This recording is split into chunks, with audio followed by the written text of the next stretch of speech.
le parc naturel Celecliata, pépinière de pivoine rouge.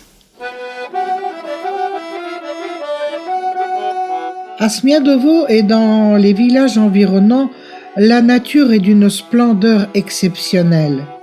Sur ces lieux, se rangeant parmi les mieux préservés en Bulgarie, la nature abrite en son sein de nombreuses espèces animales et végétales protégées. Une aire protégée et très pittoresque est celle de la Celecliata.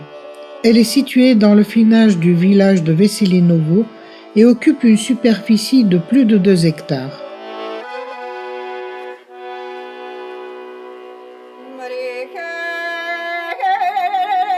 À Celecliata, la végétation est du genre des forêts de Pannonie, humides et fraîches.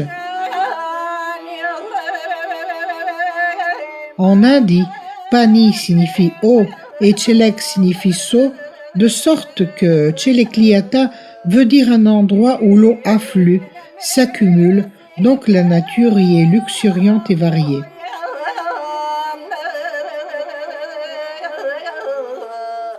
Les plantes les plus précieuses que l'on retrouve ici sont le pivoine sauvage aux fleurs rouges sombres, la fritillaire pontique et le saule de Salomon multiflore. Il est bien vrai que la pivoine est une belle fleur, cependant il faut ajouter qu'elle est connue aussi dans la médecine pour son effet analgésique, anti-inflammatoire et calmant.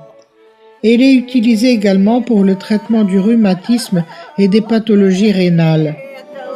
En 1984, cette plante vivace rouge foncé, à grandes fleurs parfumées, a été inscrite dans le livre rouge des espèces protégées en Bulgarie, notamment dans la catégorie des espèces rares.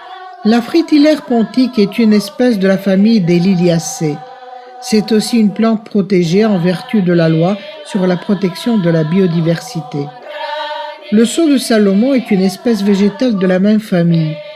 C'est une plante analogue au muguet de mai, mais plus rare, qui a, elle aussi, un parfum très délicat et enivrant.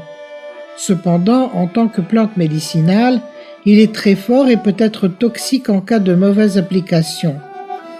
La médecine l'utilise en raison de sa teneur en vitamine A, saponine, flavonoïdes et pour ses propriétés anti-inflammatoires.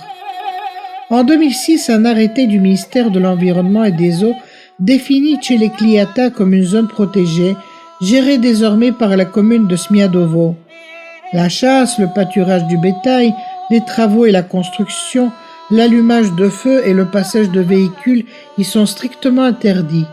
L'objectif est celui de protéger les espèces végétales et la forêt, et ainsi donc de protéger la santé des hommes, auxquels les plantes et les arbres adonnent leur énergie vitale.